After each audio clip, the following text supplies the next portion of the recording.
사랑하는 성도 여러분, 지난 한 주간을 잘 보내셨습니까?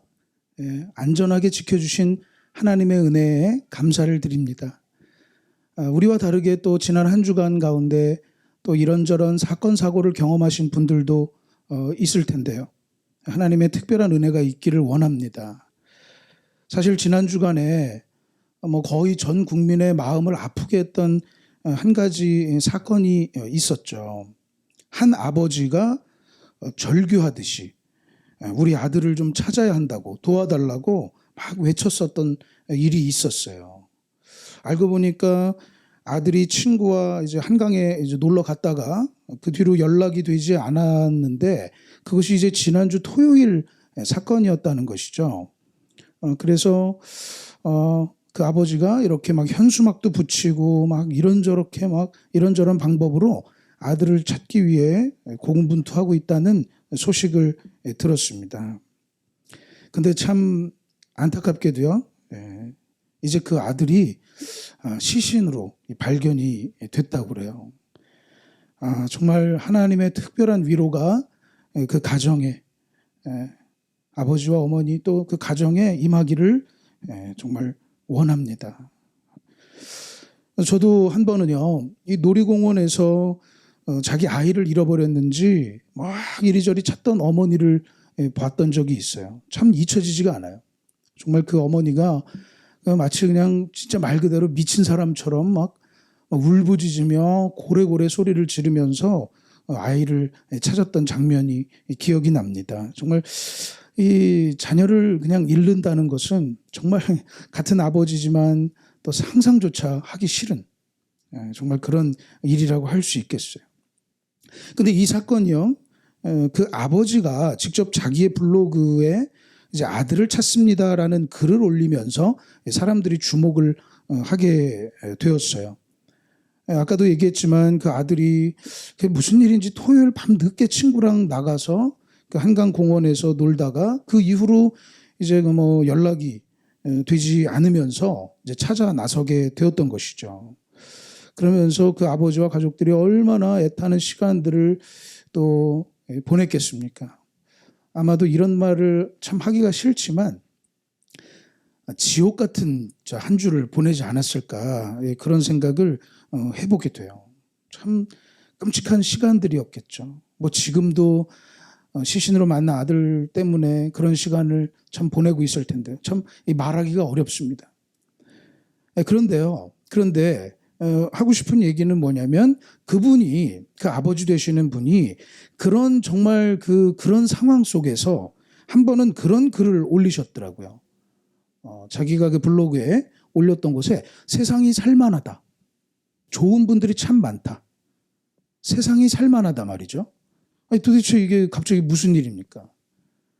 다시 언급하고 싶지는 않지만 정말 참 지옥과 같은 한 주를 보내셨을 텐데 그런 와중에서 세상은 참 살만하다 이런 글을 올리셨다는 거죠. 그래서 이게 무슨 일인가, 정말 무슨 일인가 이제 보니까요, 다름 아니라 그 소식을, 그 아버지의 글을 읽고 또 그 소식을 들은 수많은 또 사람들이 그분을 돕겠다고 이런저런 방법으로 실제로 또 돕고 막 또 자기가 그런 모습을, 그런 용모의 청년을 봤다고 막 수없이 많은 사람이 제보를 해줬다는 거예요.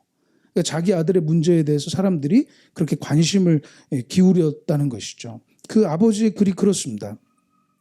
우선은 많은 관심과 성원에 감사를 드립니다. 제가 댓글을 다 봐야 정보를 얻는데 도저히 시간이 안 돼서 도와주시는 지인, 친척들께서 보시고 중요한 제보는 알려주시고 있습니다. 이러면서 많은 분들이 도와주셔서 전단지도 붙이고 또 많은 분들의 도움 속에 현수막도 붙이고 할 수 있었다. 그러면서 마지막에 이번에 내가 정말 세상이 살만하다는 것, 좋은 분들이 참 많다는 것을 많이 느꼈다. 이런 식으로 글을 올렸더라고요. 사람들이 왜 그랬을까요? 사실 심하게 얘기하면 자기 일도 아니지 않습니까? 자기 가족의 일도 아니고요. 근데 그 아버지를, 애타게 아들을 찾는 그 아버지를 아주 안타까운 마음으로 이제 생각하면서 말 그대로 불쌍히 여기면서 어떻게든 도와주고 싶어 하고 그렇게 행동했던 것이었죠. 이 다른 사람의 사정, 전혀 모르는 사람임에도 불구하고 다른 사람의 사정에 대해서 불쌍히 여기는 마음, 우리가 그것을 긍휼히 여기는 마음, 긍휼이라고 하는데요. 바로 사람들은 긍휼과 자비를 보여주었던 것인데, 그 아버지는 그런 그 끔찍한 시간의 와중 속에서 사람들의 그 긍휼과 자비를 경험하면서 또 감사함도 느끼고, 또 그 와중에도 어떤 일말의 희망도 갖게 되었던 것이었습니다. 생각해 보면은요, 다른 사람에 관해서 이렇게 안타깝고 긍휼히 여기는 마음, 참 사람들에게는 그런 마음이 있어요. 그렇죠? 근데 그런 마음이 참, 그런 마음이야말로 사람을 사람답게 참 느끼게 하고, 좀 그런 사람들이 모여서 함께 살만한, 소위 진짜 살만한 세상을 만든다는 것이 바로 그런 마음이 아닐까 생각이 됩니다. 근데 우리가 한 가지 짚고 넘어갈 것은, 이런 긍휼이라는 것이 나는 잘 살면서, 나는 이제 뭐 살만하고 넉넉하게 살면서 자기보다 못 사는 사람들을 뭐 이렇게 측은하게 보고 그런 종류의 것을 얘기하는 건 아닙니다. 어떤 불행한 상황, 안타까운 상황에 처한 사람을 볼 때 가지는 그런 순수한 마음인 것인데요. 여러분 생각해 보세요.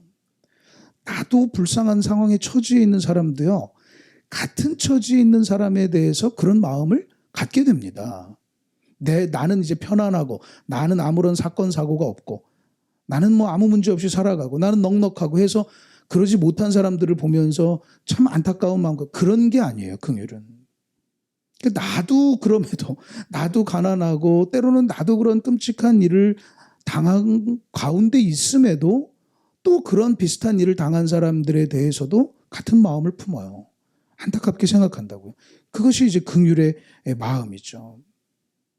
다른 누군가를 불쌍히 여기는 마음, 바로 그것이 긍휼인 것이죠. 그래서 긍휼은 아주 순수한 것이에요.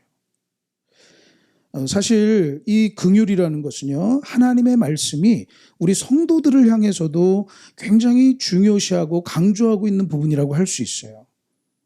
하나님의 말씀은, 하나님께서는 우리 성도들이 긍휼과 자비가 있어야 한다. 긍휼과 자비가 우리 안에, 우리 성도들 안에 풍성히 있어야 된다는 것을 말하고 계세요. 그런데 골로새서 3장을 보면은요, 그러므로 너희는 하나님이 택하사 거룩하고 사랑받는 자처럼 긍휼과 자비와 겸손과 온유와 오래 참음을 옷 입고. 무슨 얘기입니까? 하나님이 택하셔서 거룩하고 사랑받는 사람들이 되었지 않느냐? 그러면 여러 성도들도 긍휼과 자비로 옷 입어야 한다. 긍휼과 자비의 사람이 되어야 한다. 이렇게 강조하고 있는 것이죠. 여기에서 더 나아가서요, 야고보서 같은 말씀을 보면 단지 그런 긍휼의 마음을 갖는 것, 그 마음을 갖는 것만으로는 안 되고 그 긍휼을 행해야 한다고 계속해서 또 강조하고 있어요. 여러분 한번 야고보서 2장 13절인데요. 우리 같이 한번 읽어보실까요? 긍휼을 행하지 아니하는 자에게는 긍휼 없는 심판이 있으리라. 긍휼은 심판을 이기고 자랑하느니라. 그렇죠? 그냥 긍휼의 마음만 갖는 것이 아니라 그것을 행해야 한다는 거예요. 그것을 행동으로 보여줘야 된다는 것이죠. 앞서 골로새서 3장의 말씀도 그렇고 지금 야고보서 2장의 말씀도 그렇고, 이런 가르침이 우리 기독교 신앙 안에, 또 우리 성도들에게, 또 우리 교회 안에 아주 고고히 내려오는 아주 중요한 주제였어요. 그래서 이런 가르침에 따라서 우리 교회와 성도들은, 우리 기독교 신앙 안에서는 아주 전통적으로 이 긍휼의 사역, 자비의 사역들을 아주 최선을 다해서 펼쳐왔죠. 근데 고아원 같은 것도 교회들이 많이 하고 말이죠. 뭐 지금으로 보면 뭐 노숙자 뭐 구호라든지, 또 독거노인을 돕는다든지, 결식아동을 돕는 수많은 그 구호 활동과 또 긍휼의 사역들, 자비의 사역들을 펼쳐가고 있어요. 우리 교회는 아직은 약한 교회여서 적극적으로 이런 활동을 할 수 없지만요, 아직 그럴 여력이 없지만 우리도 교회가 성장해 가면서 반드시 우리 교회의 중요한 사역으로 이런 일들을 해내야 될 줄로 믿습니다. 그런 교회가 되기를 원합니다. 우리 성도님들이 그런 긍휼과 자비의 사역의 주인공들이 되었으면 좋겠습니다. 그것이 하나님의 뜻이고 하나님의 말씀이 우리에게 가르쳐주는 것이니까요. 우리 안에 양자의 영으로 성령이 오시면서 하나님을 아버지라 고백하게 하는 그 성령께서도 그 성령의 열매로서 우리에게 자비의 열매, 그렇죠? 또 긍휼의 열매를 맺게 하신다고 말씀하세요. 그러니까 성령님께서 우리 안에 자꾸 이렇게 역사하시면서 성도들을 그렇게 긍휼과 자비로 옷 입고 그 긍휼을 행하고 하는 사람으로 만들어 가신다는 것이죠. 그런데 다시 원래 말씀으로 돌아오면요. 사실 이런 긍휼의 마음들은요. 사실 모든 사람에게 어떻게 보면 근원적으로 있는 것을 우리가 볼 수 있어요. 물론 그것이 좀 큰 분이 있고 그 마음이 좀 작은 부분이 작은 마음을 가진 분들이 있지만 모든 사람에게는 그런 긍휼의 마음이 있어요. 그래서 그 어려움에 처한 아버지도 그렇게 열심히 또 도왔던 거 아니겠습니까? 어떻게 해서든지 도움이 되고 싶어서요. 누구에게나 있어요. 그것이 왜 근원적으로 있느냐면 어떤 본성과 같이 말이죠. 그거는 누가 이렇게 명령해서 가르쳐서 되는 것은 아니에요. 물론 우리가 착한 사람이 돼야 되고 어려운 사람은 도와야 한다고 이렇게 훈계를 하고 가르치지만 사실 불쌍한 이들 보면 우리 안에 이런 감동들이 생기기 마련입니다. 내가 어려운 상황이라 하더라도 말이죠. 꼭 부유해져서만 생기는 마음은 아닌 것이죠. 가끔 우리가 동영상 사이트 같은 걸 열면 그런 어려움에 처한 사람들의 영상들을 광고처럼 이렇게 보게 되는데 마음에 감동이 오잖아요. 그렇죠? 그러니까 성경의 가르침 속에서 하나님의 말씀이 성도들에게 강조하고 있는 것은 우리에게 기왕에 있던 그 마음들이 믿음 안에서 더욱 풍성하게 이제 드러나야 되고 열매로 맺어져야 한다는 것을 저희가 말하고 있는 것이라고 할 수 있겠죠. 자, 그렇다면요. 우리가 여기서 그 마음이 어디서부터 왔는가? 참 인간에게는 그것이 물론 작기도 하고 또 어떤 분은 크기도 하지만 도대체 그 마음이 어디에서부터 비롯됐는가? 그걸 한번 따지고 가면 역시 그것은 하나님의 창조로부터 돌아갈 수밖에 생겼다고밖에 말할 수 없죠. 그 근원은요. 그것이 어디에서 비롯됐냐면 결국 하나님으로부터 비롯됐다는 거예요. 하나님에게서 나온 것이라는 거죠. 하나님의 형상대로 창조되고 또 하나님의 숨결이 우리 코를 통해 부어진 존재로서 우리 인간에게는 그 긍휼과 자비의 마음이 존재 안에 있게 된 것이죠. 우리 존재 안에. 그러니까 성도와 교회가 어떤 그런 긍휼과 자비가 풍성히 드러나야 한다는 것은 결국 하나님의 창조의 질서들을 회복하고 하나님의 창조의 뜻을 이루어가는 것이라고 할 수 있는데 사실 모든 인간에게 그것이 있는 것은 그 모든 인간을 만드신 하나님으로부터 비롯된 것이죠. 결국 하나님이 긍휼하신 하나님이시거든요. 우리 안에 이 긍휼과 자비의 마음이 있다는 것은 하나님께로부터 부여받다는 것인데 성경에서는 항상 하나님의 어떤 존재와 그분의 역사를 통해서 하나님의 긍휼과 그 자비에 대해서 너무나 많이 얘기해 주고 있어요. 금방 알 수 있어요. 하나님이 얼마나 긍휼하심이 많은지 자비로우신 분인지를 우리가 금방 알 수 있다는 것이죠. 하나님은 긍휼이 많으신 분이에요. 하나님의 중요한 속성으로서 긍휼과 자비하심을 사실은 우리 인간의 모습을 통해서 또 보게 되는 것이라고 할 수가 있겠죠. 여러분 하나님의 말씀을 보세요. 수많은 부분에서 수많은 이야기들 속에서 수많은 하나님의 역사 속에서 하나님의 긍휼하심에 대해서 말하고 있고 성경의 수많은 등장인물들이 하나님의 긍휼과 자비를 체험하고 하나님이 나를 이렇게 불쌍히 여기시고 나를 이렇게 도우셨다 이러면서 체험하고 경험하면서 증언하고 있죠. 하나님은 긍휼이 하시고 긍휼이 많으시고 자비하신 분이라는 거예요. 그것을 아주 잘 노래한 시편 103편 같은 데 보면은요. 자, 시편 103편에 보면은 뭐라고 되어 있습니까? 여호와는 긍휼이 많으시고 은혜로우시며 노하기를 더디하시고 인자하심이 풍부하시도다. 그리고 13절에는 아버지가 자식을 긍휼히 여김같이 여호와께서는 자기를 경외하는 자를 긍휼히 여기시나니. 하나의 노래로서 하나님의 긍휼을 얘기하고 있는 거예요. 하나님은 긍휼히 여기시는 분, 자비로우신 분, 긍휼이 많으신 분. 마치 아버지가 그 자식을 참 그 아버지 정말 그 안타까운 사연이지만 그 아버지가 그 자식을 그렇게 불쌍히 여기면서 이렇게 찾았던 것처럼 또 그 아버지를 사람들이 긍휼히 여김던 것처럼 사실 그 마음은 하나님이 우리 인간들을 향해 아버지가 자식을 긍휼히 여김같이 그의 성도들을 생각하시는 것이죠. 그의 사람들을, 그의 만드신 모든 사람들을 그렇게 생각하시는 거죠. 가난한 자를 불쌍히 여기시고요. 어려움에 처한 이들을 돌보시고 노예로 살던 사람들을 불쌍히 여기셔서 해방시키시고 그렇게 하나님은 긍휼과 자비의 모습들, 마음들, 그 속성들을 성경 곳곳에서 보여주셨어요. 사실 우리가 성경을 통해서 하나님을 발견하게 되면 참 정의로우시고 공의로우신 하나님도 참 그것이 사실 하나님의 더 근원적인 속성이라고 할 수 있지만 참 긍휼히 여기시고 자비로우시고 인자하신 하나님에게 우리가 더 이제 끌리게 되죠. 그렇게 하나님을 발견하고 감사하게 됩니다. 하나님은요, 자신의 그런 모습들을 나타내시면서 그 하나님의 자신의 백성들에게도 그러한 자비로운 어떤 긍휼의 마음을 또 계속해서 가르치고 강조하고 있는 것이죠. 잠언 그래서 19장에 보면은 이런 말씀이 있습니다. 잠언 19장 17절 우리 같이 한번 보시죠. 가난한 자를 불쌍히 여기는 것은 여호와께 꾸어드리는 것이니 그의 선행을 그에게 갚아 주시리라.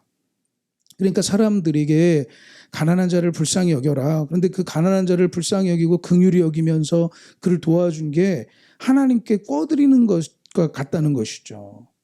그러니까 가난한 자에 대해서 긍휼을 베풀고 근데 그런 것을 하나님은 내가 빚졌다라고 그렇게까지 생각하신다는 거예요. 참 놀랍죠. 내가 가난한 자를 도운 것을 하나님은 그걸 기억하시고 마치 당신이 빚지신 것처럼 그렇게 생각을 하시겠다는 거죠. 결국 말씀대로 갚아주시겠다는 거죠. 그의 선행을 갚아주시겠다는 거죠. 사랑하는 여러분, 긍휼의 좀 삶을 살아가시기를 많은 이들을 긍휼히 여기시고 베푸시는 모든 성도님들 되시기를 바랍니다. 하나님이 갚아주신다는 거예요.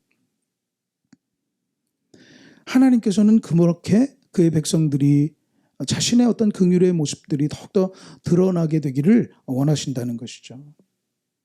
그런데 하나님께서 직접 이 세상 가운데 오셔서 자신의 긍휼과 자비를 아주 사람들에게 직접적으로 보여주신, 계시하신 일이 있었죠. 그것이 언제고 그것이 누구입니까? 2000년 전 바로 예수 그리스도이십니다. 하나님의 독생자이시면서 이 세상에 오신 하나님. 그 예수님도요, 이 세상 속에서 정말 하나님의 나라를 가르치며 활동하실 때에도 참 사람들에게 긍휼히 여길 줄 아는 사람이 되어야 되고 자비로운 사람이 되어야 된다 계속해서 말씀하셨어요. 특히 우리가 잘 아는 팔복 설교를 통해서는요, 긍휼히 여기는 사람이 참 복된 사람이다. 뭔가를 많이 갖고 있고 높은 자리에 있고 이런 사람이 복된 사람이 아니라 많은 사람들을 불쌍히 여길 줄 알고 긍휼히 여길 수 있는 사람이야말로 진짜 복된 사람이라고 말씀하셨죠. 말씀만 그렇게 하신 게 아니라 사실 예수님의 그 생애를 보면 스스로도 그런 긍휼히 여기시는 마음을 직접 보여주셨어요. 그리고 그 마음을 가지고 사역을 하셨다는 것을 알 수 있어요. 마태복음 9장 36절인데요. 마태복음 9장 36절에 보면 무리를 보시고 불쌍히 여기시니 이는 그들이 목자 없는 양과 같이 고생하며 기진함이라. 사실 이런 말씀들을 여러 번 성경은 증언하고 있거든요. 예수님께서 사람들을 보면서 불쌍히 여기셨다는 거예요. 그것은 뭐냐면 예수님이 자신의 사역들을 펼쳐가는 그것도 어떻게 보면 그 동력이라고 할까요? 그것이 불쌍한 마음, 긍휼한 마음에서 있다는 것이죠. 예수님의 십자가 죽음도 사실 그 긍휼로부터 비롯된 것이라고 할 수 있겠죠. 온 세상을 불쌍히 여기시면서 그 일을 감당하신 거예요. 무슨 얘기입니까? 하나님은 그의 긍휼을 예수 그리스도를 통해 정말로 분명하게 보여주셨던 것이죠. 자, 여러분, 지금까지 인간의 마음 안에 있는 이 긍휼과 자비도 하나님으로부터 비롯됐고 실제로 하나님은 긍휼과 자비의 하나님이시고 예수 그리스도를 통해서 그것을 분명히 보여주셨다 이렇게 증언을 했는데요. 그런데 이 하나님이 긍휼이 많으신 분이라는 바로 이 사실, 하나님께서 그 긍휼과 자비의 하나님이라는 이 사실이요, 사실 그 하나님은 그런 분이구나, 참 하나님은 그런 분이셔 라고 끝날 게 아니에요. 사실 우리에게도 그것은 아주 중대한 일이 돼요. 아주 중요한 것이 돼요. 사실 이것이 오늘 설교의 진짜 주제이기도 한데, 이제 설교의 주제를 말씀드리는데요. 오늘 말씀을 통해서, 오늘 로마서 말씀을 통해서 우리가 듣게 되고 또 이 말씀이 강조하는 바를 우리가 찾게 되는 것은 무엇이냐면 바로 그런 하나님의 긍휼과 자비, 하나님의 그 긍휼과 자비가 그것이야말로 우리가 구원받게 된 이유가 된다는 것입니다. 할렐루야. 다시요. 우리가 하나님을 긍휼이 많으시고 긍휼과 자비의 하나님으로 발견해서 참 하나님은 그런 하나님이야 이렇게 고백하는 것도 중요하지만, 사실 오늘 말씀을 통해서 우리가 깨닫게 되는 것, 오늘 우리가 참 중요하게 깨닫게 되는 것은 바로 그 하나님의 긍휼과 자비로 말미암아 우리가 구원을 받게 됐다는 것이죠. 우리 구원받게 된 이유가 바로 거기에 있다는 거예요. 오늘 말씀이 전하고자 하는 주제이죠. 자, 이제 우리 비로소 오늘 본문에 좀 들어가 보면은요. 자, 21절이죠. 우리 읽었던 21절을 다시 한번 읽습니다. 토기장이가 진흙 한 덩이로 하나는 귀히 쓸 것을, 하나는 천히 쓸 것을 만들 권한이 없느냐, 이렇게 얘기를 하고 있죠. 토기장이라는 것으로 시작을 하는데 말 그대로 이제 그릇을 만드는, 그릇을 흙으로 빚어 만드는 사람인데, 이 사도 바울은 하나님을 이제 토기장이로 이제 비유하면서 설명을 하는 거죠. 그러니까 이 토기장이가 뭐 우리로 따지면 뭐 도예가, 이 토기장이가 그릇을 만드는데 생각을 하고 만드는 거죠. 어떤 거는 뭐 이렇게 말씀대로 천하게 쓸 것, 그냥 평범하게 쓸 것을 만들고, 또 어떤 것은 또 귀한 손님이 오면 내줄 그릇으로 만들 귀한 그릇, 귀히 쓸 것을 만드는다는 것이죠. 근데 그거는 다 누구 마음이에요? 토기장이 마음이죠. 그냥 토기장이가 그런 걸 만들고 싶으면 만드는 거예요. 천이 쓸 거 5개, 귀하게 쓸 거 3개, 아니면 천하게 쓸 거 3개, 귀하게 쓸 거 5개. 그거는 뭐 그냥 토기장이의 마음인 거예요. 무슨 얘기냐? 그냥 토기장이의 권한이라는 것이죠. 어떤 그릇을 만들어내느냐는 그릇이 말을 할 수도 있는 것도 아니지만 그냥 그 만드는 사람의 권한이라는 거예요. 그렇죠? 그런 것이죠. 그 사람이 만들고 싶은 대로 만들게 되는 거죠. 오늘은 이렇게 만들어야 되겠다. 오늘은 저렇게 만들어야 되겠다. 자, 이제 그 뒤로 계속 한번 가보시자고요. 22절로 24절 우리 한 번 더 읽습니다. 만일 하나님이 그의 진노를 보이시고 그의 능력을 알게 하고자 하사 멸하기로 준비된 진노의 그릇을 오래 참으심으로 관용하시고, 또한 영광 받기로 예비하신 바 긍휼의 그릇에 대하여 그 영광의 풍성함을 알게 하고자 하셨을지라도 무슨 말을 하리요. 예, 우리 23절까지 먼저 읽으면요. 그러니까 하나님 앞에서 하나님을 토기장이로 비유하면서 이런저런 그릇을 만드는데, 오늘 본문에 보니까 또 진노의 그릇과 긍휼의 그릇이라는 것을 만드신다는 거죠. 진노의 그릇이 있고요, 긍휼의 그릇이 있어요. 무슨 얘기냐면, 다시 정리해 보면 하나님 앞에서 우리 모든 인간들, 우리 사람들은 마치 그 토기장이가 만든 그릇과 같은 것인데, 그렇죠? 거기에는 이런 그릇도 있고 저런 그릇도 있다. 그런데 어떤 것은 진노의 그릇일 수 있다. 그렇죠? 무슨 얘기입니까? 그건 하나님의 진노를 받게 될 사람들이라는 거죠. 또 다른 한편으로는 긍휼의 그릇이 있을 수 있다. 그것은 뭐냐면 하나님의 긍휼의 은혜를 입게 될 사람들을 얘기하는 것이죠. 어떤 사람들은 진노의 그릇, 또 어떤 사람들은 긍휼의 그릇이라는 거예요. 그런데 중요한 건 뭐라고요? 그걸 결정하는 게 누구라고요? 그 그릇을 만드는 토기장이, 즉 하나님이시라는 거죠. 이건 누가 뭐라고 할 수 없는 거예요. 이건 그냥 토기장이의 권한, 하나님의 권한이에요. 누구를 긍휼의 진노의 그릇으로 삼든 누구를 긍휼의 그릇으로 삼든 그것은 전적으로 토기장이 대신 토기장이와 같은 하나님의 권한이라는 거죠. 하나님의 영역이에요. 누가 뭐라고 할 수 없는 거예요. 그러니까 오늘 사도 바울은 이 로마서 속에서 이 그런 하나님의 주권에 대해서 이야기를 하고 싶은 거죠. 그릇을 만드는 토기장애와 같은 어떤 그런 권한이 하나님에게도 있고 그것은 하나님의 그냥 전적인 권한일 뿐이다. 그것을 증언하고 싶은 거예요. 바로 그런 것이죠. 누군가 참 하나님의 진노를 입든 또 누군가 하나님의 긍휼을 입든 그것은 하나님께서 정하실 일이죠. 누구도 거기에 관해서 개입하거나 말할 수는 없어요. 그건 그냥 하나님이 정하실 일이에요. 그런데 이렇게 얘기하면 이 사실에 대해서, 이 진리에 대해서 좀 불편해하는 분들이 있어요.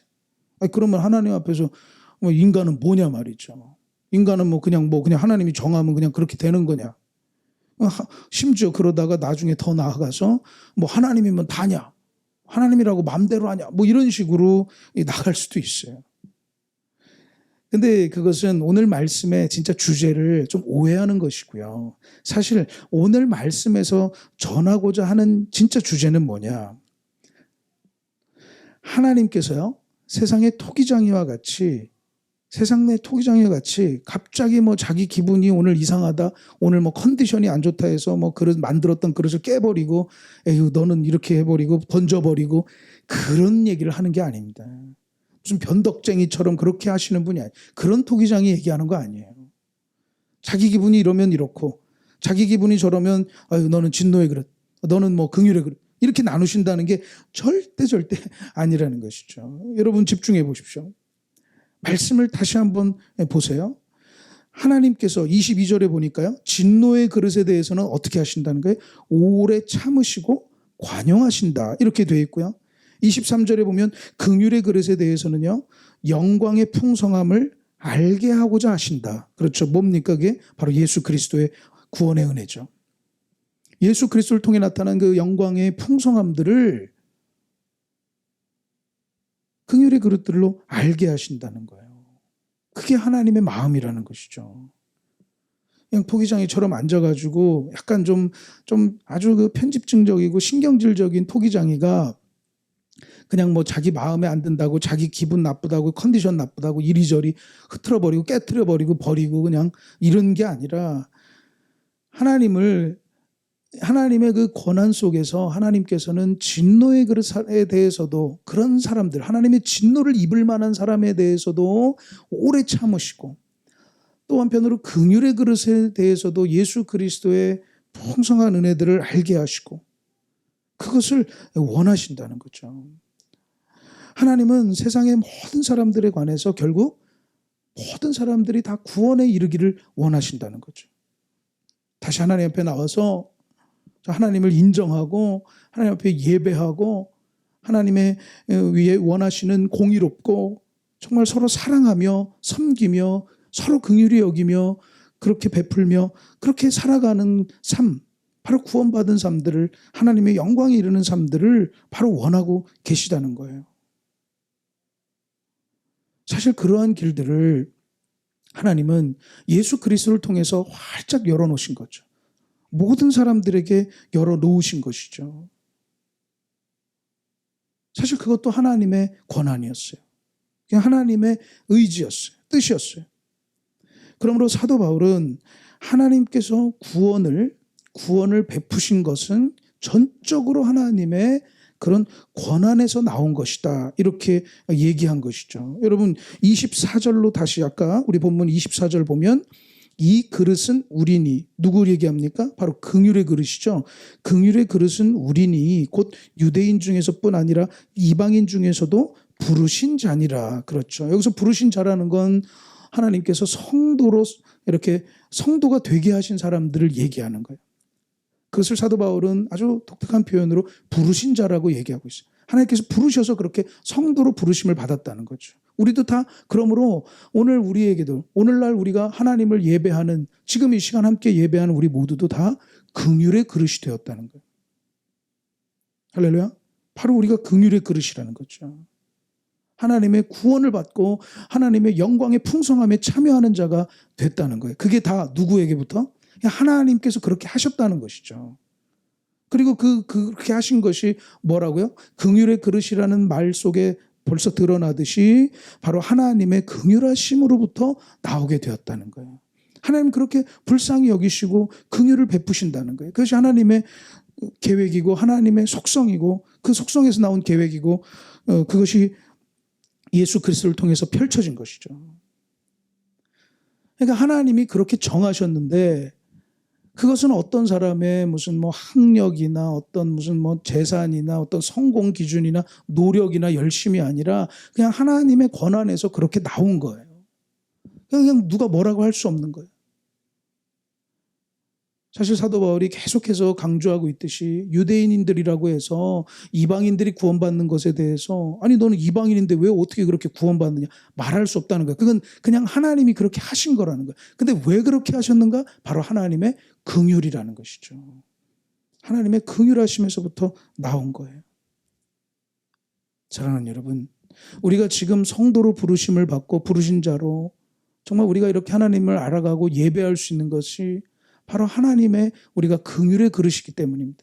하나님의 긍휼하심으로 우리가 그렇게 부르신 자가 된 거예요. 성도가 될 수 있었던 거예요. 하나님이 우리를 불쌍히 여기셨기 때문에 그것이 하나님의 사랑인 것이죠. 요한복음 3장에서도 우리가 잘 알듯이 하나님이 세상을 이처럼 사랑하사 독생자를 주셨으니 이는 그를 믿는 자마다 멸망하지 않고 영생을 얻게 하려 하심이라. 그 17절이 더 감동적이에요. 사실은 하나님이 그 아들을 세상에 보내신 것은 세상을 심판하려 하심이 아니요 그로 말미암아 세상이 구원을 받게 하려 하심이라. 사실 여러분 심하게 얘기해서 하나님 입장에서 사람들이 구원을 받든 심판을 받든 사실 뭐 상관없다 할 수 있는 거 아닙니까? 마치 아유 저 사람이 저런 일을 당했구나. 아유 아들을 저렇게 잃어서 딱하네. 그냥 그렇게 하고 넘어갈 수도 있는 거 아니에요? 그렇잖아요. 하지만 하나님은 그런 게 아니에요. 우리가 심판을 받고 결국 사망에 이르게 되고 나아가 지옥의 경험을 하게 되는 그런 지옥으로 갈 수밖에 없는 그런 심판의 자리로 갈 수밖에 없는 심판을 당할 수밖에 없는 그런 우리가 운명 죽음과 사망에 이를 수밖에 없는 우리 운명을 그렇구나 하고 버려두지 아니하시고 우리가 멸망하기를 원치 않으시고 구원받아서 하나님의 사랑 안에서 살아가기를 하나님은 그렇게 원하신다는 것이죠. 그게 하나님의 긍휼인 거죠. 그 하나님의 긍휼이 하나님의 전적인 구원의 역사들을 펼쳐가고 오늘 우리를 구원에 이르게 했다는 거예요. 우리는 원래 진노의 그릇이에요. 심판에 이를 수밖에 없었어요. 하지만 하나님은 그 진노의 그릇된 우리를 오래 참으시고 긍휼의 그릇으로 예수 그리스도의 영광의 풍성함을 맛보게 하시고 그것을 통해 구원 얻게 하셨다는 거죠. 사실 사도 바울은요 에베소서에서도 이 부분을 아주 잘 설명을 하고 있는데요. 에베소서 2장의 말씀입니다. 에베소서 2장에 보면은 그렇습니다. 전에는 우리도 다 그 가운데서 우리 육체의 욕심을 따라 지내며 육체와 마음에 원하는 것을 하여 다른 이들과 같이 본질상 진노의 자녀이었더니 어떻게 해요? 긍휼이 풍성하신 하나님이 우리를 사랑하신 그 큰 사랑을 인하여 허물로 죽은 우리를 그리스도와 함께 살리셨고 너희는 은혜로 구원을 받은 것이라 또 함께 일으키사 그리스도 예수 안에서 함께 하늘에 앉히시니 이는 그리스도 예수 안에서 우리에게 어떻게 해요? 자비하심으로써 그 은혜의 지극히 풍성함을 오는 여러 세대에 나타내려 하심이라. 그렇죠. 우리도 본질상 진노의 자녀였어요. 결국 진노의 그릇이었다고요. 하지만 어떻게 해요? 긍휼이 풍성하신 하나님이 우리를 사랑하신 그 큰 사랑 인해서 우리를 구원하셨다는 거죠. 이건 하나님의 전적인 구원. 누가 뭐라고 할 수도 없는 거예요. 아니 저 사람 왜 구원했어요? 그렇게 얘기할 수도 없는 것이. 그건 하나님의 전적인 은혜였다는 것이죠. 우리의 구원은 그러므로 우리의 어떤 그 능력이나 그런 데서 이루어진 것이 아니라 그냥 하나님께서 그렇게 하신 것입니다. 하나님의 긍휼이에요. 그렇게 그냥 베푸신 것이죠. 하나님의 그런 긍휼의 사랑인 것이죠. 우리 모두를 하나님은 긍휼히 여기시고 긍휼 속에 사랑하신 거예요. 그러므로 우리는 참 하나님께 감사할 수밖에 없어요. 사실 극동에 있는 이 작은 나라에까지 복음이 들어왔다는 것 자체가 사실 역사적으로는 여러분 기적입니다. 사실 지금이나 뭐 미국에 있는 소식, 어디에 있는 소식 듣지만 여러분 생각해 보세요. 불과 몇십 년 전만 해도 외국에 나간다는 것 자체가 신기한 일이었어요. 하지만 100년 전, 100년을 훌쩍 넘긴 그 옛날에 우리에게 복음을 전해주시고 이제는 많은 교회들을 통해서 우리 백성들을 하나님은 구원하신 것이죠. 하나님이 그렇게 하신 거예요. 긍휼을 베푸신 것이죠. 많은 그 긍휼의 사도들을, 긍휼의 사역자들을 사용하셔서 말이죠. 사랑하는 여러분, 우리가 구원받고 하나님의 자녀가 된 것, 이 복음을 듣게 된 것 감사하시게 되기를 원합니다. 이 복음은 하나님의 긍휼 속에 우리에게 전해졌다는 것을 다시 한번 깨닫고 감사하게 되기를 원합니다. 여러분, 근데 놀라운 사실이 있어요. 그런 하나님의 긍휼이 우리를 구원하시고 우리를 예수님을 통해 하나님 자녀 삼으신 그 긍휼이 우리의 삶 속에서도, 우리의 일상의 생활 속에서도 똑같이 계속해서 끊임없이 펼쳐지고 있다는 것이죠. 하나님의 긍휼이 말이죠. 예수님도 우리를 고아와 같이 버려두지 않으신다고 하셨어요. 때론 힘겨운 생활 속에, 때론 내 힘으로 막 극복할 수 없는 정말 절망적인 상황에 처하더라도요. 하나님은 우리를 불쌍히 여기시고 긍휼히 여기시면서 우리를 시시때때로 도우시고 저 천국에서 주님을 만나는 그날까지 우리와 함께 하시면서 우리에게 힘을 주실 것입니다. 사랑하는 여러분, 긍휼이 풍성하신 하나님이 우리를 구원하십니다. 구원하셨습니다. 긍휼이 풍성하신 하나님이 지금도 우리와 함께 하십니다. 긍휼이 풍성하신 하나님이 때론 어려움과 문제에 처한 우리들에게 은혜를 베푸시며 해답이 되어 주실 것입니다. 아니, 목사님, 그거 어떻게 아냐고. 하나님 나 사랑하는지 어떻게 아냐고. 증거가 있잖아요. 바로 십자가죠. 여러분, 십자가를 바라보시고 십자가를 생각해 보시기 바랍니다. 하나님께서는 스스로 이 땅에 오셔서 자신의 모든 것을 내어주셨습니다. 십자가가 바로 증거라고. 누가 저에게 증거를 대라고 얘기하면 그 십자가를 들이대겠어요. 하나님이 긍휼히 여기시고 우리를 사랑하신다는 바로 그 사실, 십자가에서 오롯이 다 드러난 것입니다. 사랑하는 여러분, 예수 그리스도의 십자가를 다시 한번 바라보고 생각하면서 떠올려보면서 우리를 구원하신 그 긍휼의 하나님을, 우리를 긍휼의 그릇 삼으신 하나님의 그 긍휼과 사랑을 감사하고 지금도 우리를 떠나지 않으시고 함께 하시는 그 사랑에 우리가 힘입어서 오늘도 내일도 한 주간도 승리하는 우리 모두가 되기를 주님의 이름으로 축원합니다. 기도하시겠습니다.